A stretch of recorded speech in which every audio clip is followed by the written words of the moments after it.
When looking at gender video games, it's very clear to see that the divide in the portrayal of how each gender is represented within them. Stage 1 looks at the complete absence or presence of women in video games whatsoever, when choosing to put any sort of representation of human beings in video games. And then you have Stage 2, where the woman is portrayed as either the victim or the damsel in distress. That being said, it shows that she's incapable of defending or protecting herself whatsoever, to the point that she has to have a male hero come in and swoop in and save her in a dire moment. And that's not even the best part. Not only is she portrayed as a victim, she's also shown in very revealing, scantily sexy clothing that shows off her large breasts and her tiny waist. Dietz kind of reflects this within a quote that he mentions within his article. Visions of beauty within large breasts and thin hips, 1998. Thus showing the audience that women should only be portrayed as sex objects or just a visual appeal. Looking at Dietz's quotes, it's clear to see that nothing has changed within 20 years, which is pretty sad considering that over time, even though everything else has progressively changed, the portrayal of men and women in video games has not changed whatsoever.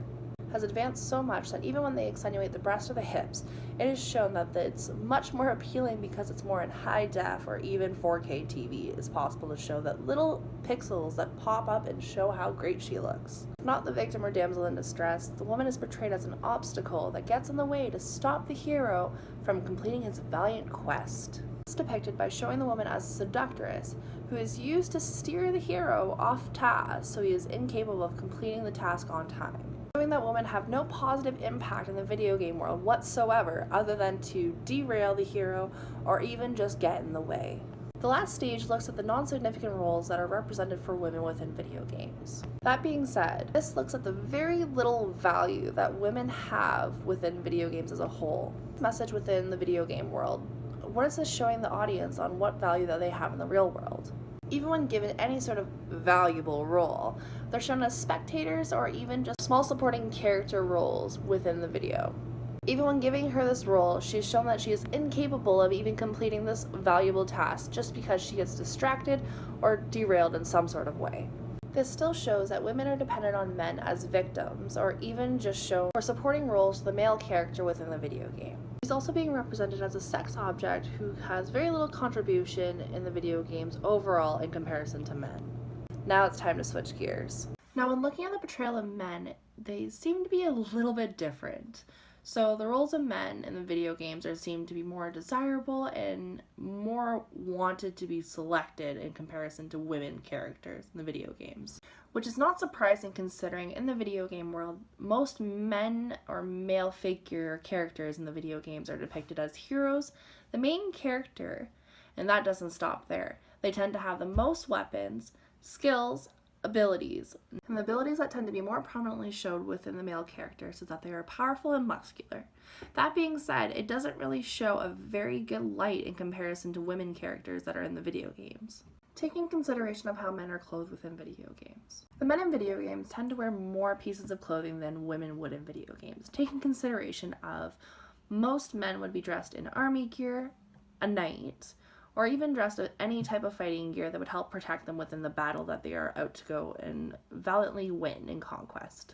All while making the male character more favorable to play within the video game world. This is primarily due to that male characters tend to be more playable as a character as a whole. This is because of the more accessible features that are given to male characters in comparison to any other character gender within the video game world. Now let's look at the type of influence that gender representations in video games have on its audience. Women character identities are completely unknown and rarely viewed or represented as positive role models for girls or women alike. Another quote by Dietz shows how little respect that we give women within video games, and also how the negative portrayal that they are shown in video games gives the audience a very negative perspective to look up to as a role model as a whole. Now looking at a quote that Dietz said, "Even though these female characters are depicted as primary characters, they represent negative role models of women at the same time, teaching that the contribution of women are somehow subordinate to or less than important than those of men."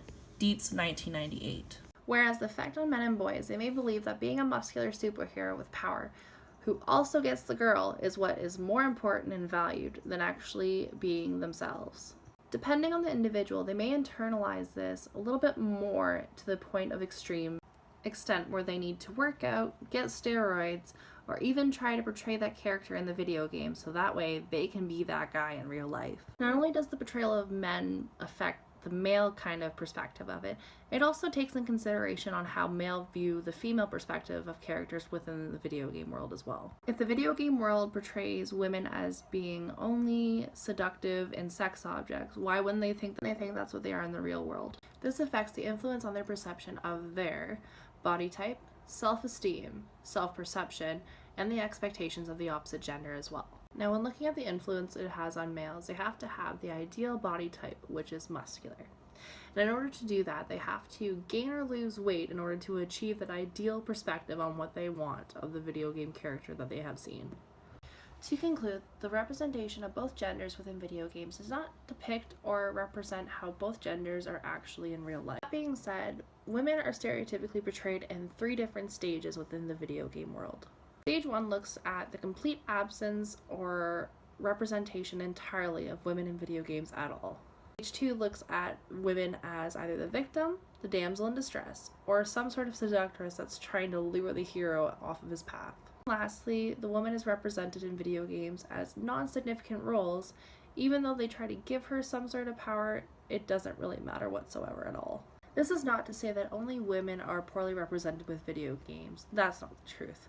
Even men are poorly represented or stereotypically portrayed in video games as well. Stereotypical portrayal of men looks at how men must be muscular and strong, constantly help or save women from their peril, and also be visibly more clothed while showing their rippling abs or even muscular body. Not only do video games target a specific gender at once, implications not only affect that specific gender, but it also affects and see the other gender views the represented gender, which has an effect and influence on how the audience perspective of genders are viewed in society as a whole, roles of both genders and how they should physically be perceived and look. Not only do these stereotypes set a specific standard, they also cause a very negative impact on how gamer who's playing may perceive themselves or even the ones around them. In conclusion, the representation of both genders within video games is negative and stereotypical and does not represent either gender appropriately within society.